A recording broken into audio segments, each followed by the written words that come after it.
Hey guys, kinggath here, and in this guide I'm going to go over the commander system.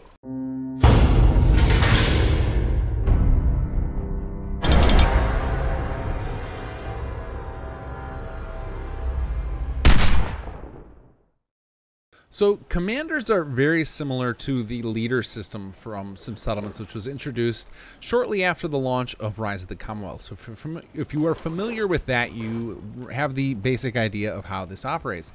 But effectively, you can assign certain NPCs, which by default includes the companions, both from the vanilla game and from all of Bethesda's DLC, but is extended by certain mods and add-on packs.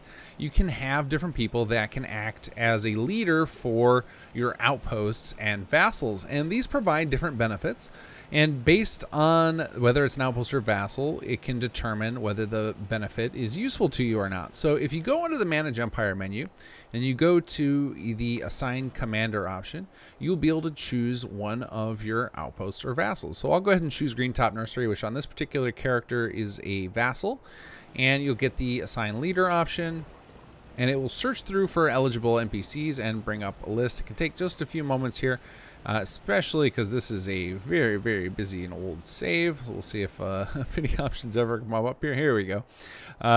So it'll give you at the top the name of the NPC. Next, it shows the faction they are a part of. This is a flavor thing more than anything else. For example, it doesn't have to do with the faction that you're currently using on the settlement. For example, someone like Paladin Dance would show up as the Brotherhood of Steel in the faction.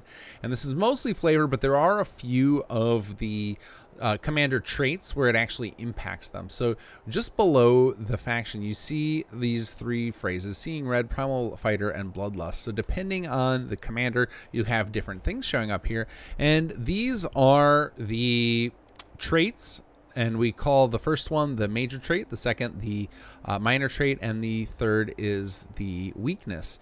And the way these are set up is the major is usually something substantial that will have a pretty big impact on your gameplay, and the other two generally tend to be things like stat adjustments toward your outposts or your vassals. And the actual creators of the card, we call these commander cards, can decide what the actual traits are for each NPC. So by default, we've set up a series of custom NPCs for the raiders, which is what this Sarah is, and then also there are all of your companions that are available in the base game and DLC have cards as well that are part of Conqueror, and then anything beyond that would come from those faction packs. But to read about the different traits, you go under the explanation here. And you can see on the far left of each, there's a little symbol inside a bracket. So first you have an M, that's for the major traits, then a minus, that's for weakness, and the plus are for the minor traits. And so you can figure out whether they're positive or negative for each real quickly, but generally we follow the pattern of the first one is the major, second is the minor, and the third is the weakness. But there's not a limitation on them. So some of the some of the packs could add their own leader cards that have multiple benefits and weaknesses, though every NPC is limited to one major because the traits are that powerful that we didn't want to overdo it. So you can read about them on this menu, about what they do, and then just push the button, or just push a button on any of them to get out of this menu and go back to the other screen.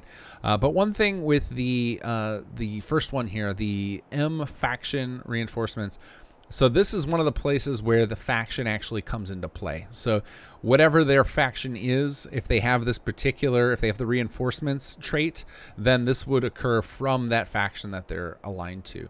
So that's the one place where it's relevant. But other than that, the faction is not particularly relevant. It might become relevant in the future as occasionally we add additional traits to the game, which we did throughout the patches of Rise of the Commonwealth, and likely will be the case for Conqueror as well. So whenever you hit on any of those options in the explanation, it will bring back the screen up. The more NPCs available and the more cards you have installed, the longer it could take for this leader screen to show up, which is why it's taking so long. In fact, it's taking so long right now that I'm adding it to my list of potential fixes because that was embarrassingly long. But basically, you can hit next and previous to cycle through them. I only have one on this particular character available, and because I just don't have any companions on this character. But in here, you'll see that it says make under underboss. That is a special version of this menu we have for the Raider quest line that's built into Conqueror. Otherwise, you will see Make Commander most of the time. But otherwise, you just cycle through, find the one that has the stuff you want, and hit the Make Commander option, or if you're playing the Raiders, the Make Underboss. And you can assign commanders to Outposts and Vassals, and you'll want to definitely pay attention to some of these explanations, because some of them, when you read them, you'll understand that they won't really have much of a negative impact if used in a particular type. So some of them have their weaknesses are only bad in a vassal, others are only bad in an outpost. The same goes for some of the positive things. Some of the positives, some of the majors and minors are only going to be truly effective in just outposts or just vassals. So there's a little bit of strategy in there about who you want to assign to what. So pay attention to that when you're deciding whether or not to use them. Now, another thing of note is that if you assign somebody as a leader through the city planner's desk from Sim Settlements, and that settlement is actually an outpost, they will get whatever trait set is appropriate for the type of settlement. So if you assign them as a leader to, I'm sorry, they're going to get the trait set of whatever card you use, despite the fact that it's outpost. I said that backwards. So if you use the city planner's desk to assign them as a leader, they'll probably have a different set of traits than if you were to assign them as an outpost commander. So keep that in mind. Even though technically it's the same role, they're in charge of that particular settlement, the actual traits that they use are determined by the card that you assign them, and the card is done through either the war planners or the city planner's desk. Now, all of the leader cards, that's what we call the city planner version, and that was introduced with Rise of the Commonwealth, those tend to all have to do with mechanics that are in the base game or base of some settlements, whereas all of these traits for commanders have to do with the various mechanics in Conqueror. So it's generally in your Outposts and Vassals, you're going to want to use these commander cards, which requires assigning them as the leader through the war planner's desk. So just keep that in mind. All right, other than that, I think the only thing to show you would be the dismiss, but I think you can imagine how that would work, but I'll go ahead and see if I can do that before my menu pops back up. But if you go under dismiss commander, oh yeah, okay, now her thing came back up. Okay, there we go. So if you go to dismiss, again, you select which settlement you want to dismiss the leader from. You'll get the option to dismiss them, and you just confirm it. And that person will be set free, and then they will be available once again to assign to a different location.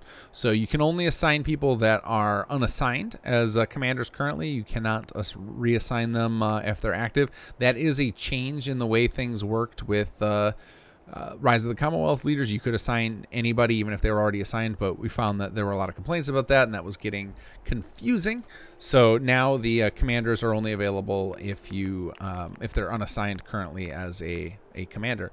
You can use the view settlement reports to determine who's assigned to a particular location as the commander. So if I go to Finch Farm here, I can see that oh nope, I'm a liar, that was not in there. That's something I've got on my list to add still, that we wanted to add the name of the leader from here. So it looks like currently the only way to determine the leader is to go to each location and choose the Manage Empire menu, and you can see there on the third line, Starlight Driving is commanded by Jammer in this particular one. So I will, that is on the featured list, is to add it to the settlement report, because when you're trying to figure out where to dismiss, it would be nice to have the name of that person, obviously. So that's definitely on my list of future features. But for now, just know that if you want to reassign a commander, you need to go to where they're at, or you have to know where they're at and dismiss them so that you can move them to a different location. So commanders offer awesome benefits. Definitely check out the major traits. Those can have a serious impact on how you play in each of your outposts and vassals.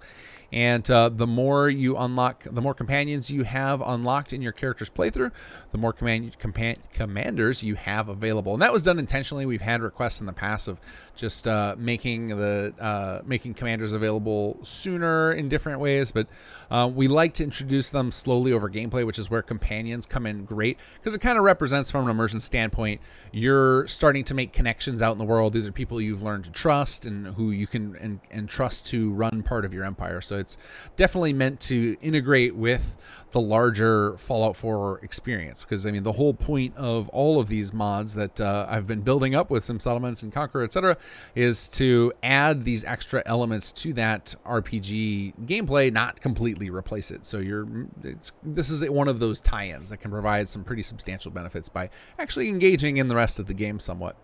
So that hopefully should give you enough information to start playing with commanders. I think the majority of the information that you're going to want is going to be on that explanation for those traits, as that's where the major impact of this comes from.